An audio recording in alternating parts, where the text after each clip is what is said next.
All right, we've got some phone calls about Officer Paul. All in all, though, pretty good guest. I appreciate him coming on. We've got Susan. Susan, how are you? Hello, Dennis. How are you? Groovy. What's up, baby? Oh, well, it's Susan again calling from New York City. How are you? I'm very well. Thank you. Listen, I just wanted to let Mr. Paul know I'm one of those people that he would blame. I was actually here for both times that the World Trade Center was attacked. And just prior in 91, I was living over in Moscow, Russia, and heard all sorts of stories about how the Russian mafia was selling all sorts of state secrets and weapons over into the Middle East. Any, mullah or kleptocrat who had deep oil wells and lots of oil for food.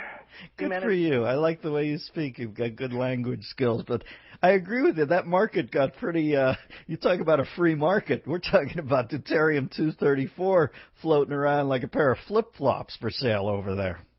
That's right. And after 9/11, it was like no turning back. That was it. I was never going to forget. And yeah, I mean, what are we to do? Susan, the way I look at it is what we've done is the least worst thing. I mean, obviously nobody likes war, but think about not reacting to 9/11. And they give you that Afghanistan thing. And you know what? Afghanistan was over in 4 hours or something? Was that really the crux of our reaction to this? No, the next part of the reaction did not have anything to do with a man who had anything to do with 9/11, although if you read Stephen Hayes' stuff, there are some connections there. But the simple fact is we could not have a sword of Damocles hanging over our head in that area of the world. They were phase 2 in Iraq. Listen, people, when they talk about how this should be wrapped up and we should be home already, I just shake my head and I go, wow, it's like going to the ocean and we've stuck our baby toe in the wave and it was cold and we ran back. We have got so long and far to go. And it might as well be Iraq because you know something? I think we've set up, as I've said before, a demented salt lick there. And I've noticed that it's been, 6 years going on since we've had anything happen in this country. Now, I know nobody's going to give credit to Bush if they're a detractor, but that's all you can ask out of a man is that there's no domestic terror attacks. If that guy gets out of office without that ever happening again, I say that's a chit in his column, and I'm willing to give it to you. Thanks for the call, Susan. Next up, we've got Tim. He wants to talk about Professor Paul.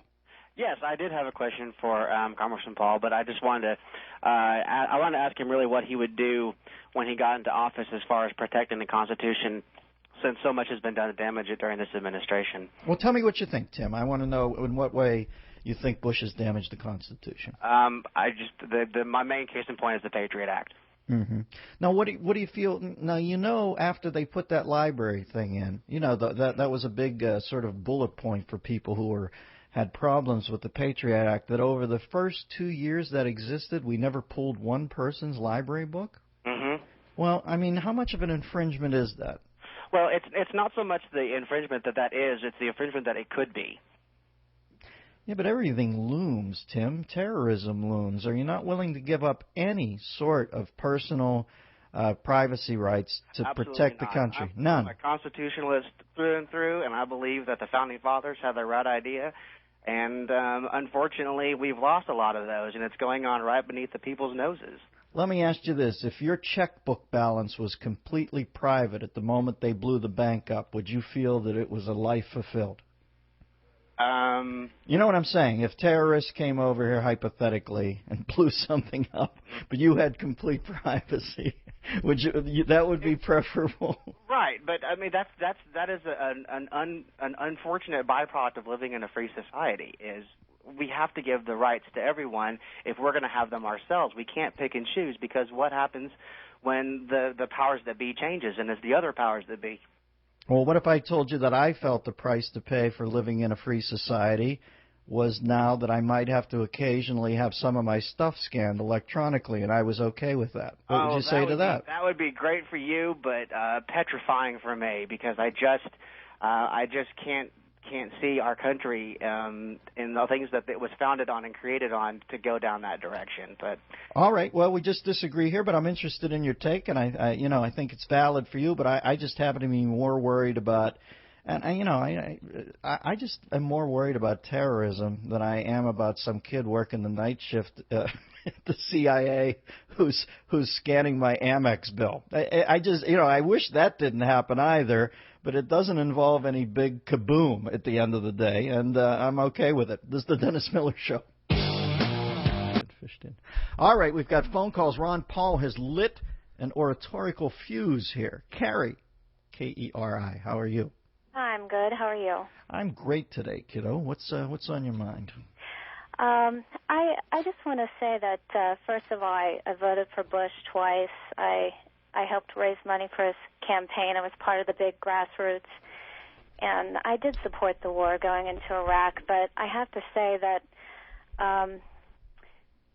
the whole discussion about looking back at our history over the last 50 years and trying to make sense of how we got to where we are now makes sense. And I think that the country should be ready for this discussion. And Explain more. What do you mean? The thing I referred to, that if you go back and you trace the last 50 years, there's a lot of radical Islam footprints on acts of terror? Is that what you're talking about? Well, what I'm saying is that whenever Ron Paul says that we should look at our history and learn from it, and there's a political spin out there that they're saying that Ron Paul is saying that Americans are to blame, and I think that's a shame. That is not what he is saying. All right, elaborate, since he's left us for the day. What do you think he's saying? What has he seen over the last 50 years that puts us somewhat at fault?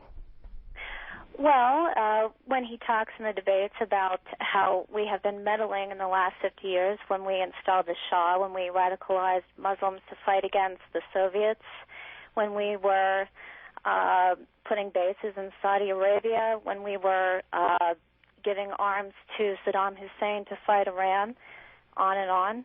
I like the putting bases in Saudi Arabia, though, because I think that we have to have a duel at Diablo with guys like Osama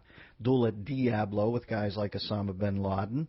And I think at some point, it's the same reason I want to keep God in the Pledge of Allegiance, if for no other reason than to anger radical Islam. I think this is coming. I don't think that they are placatable, to invent a word, and I think the sooner we cut to the chase with these guys and get the terms defined, get it out in the open, and I just don't see any way to placate them. You do? You feel if we hadn't meddled, that what you see of radical Islam would tell you that they would be indeed nice playmates in the sandbox? Because I don't. Well, we'll never know, will we? I mean, I was not born 50 years ago, and I know that we did not deserve 9/11, but I think we're at a point now where it's a point of no return. And I'm just saying, going forward, don't you think within the Republican Party and within the country, don't you think that we should be discussing where we've been and if war is the answer, then I think it will be the next 100 years of death and destruction. Well, listen, I agree with you that Carrie, that we should go ahead and have this conversation, but that's always such a nebulous phrase when I hear it. I will say this: I'm willing to have the conversation with anybody who doesn't assert to me right out of the box that we are evil.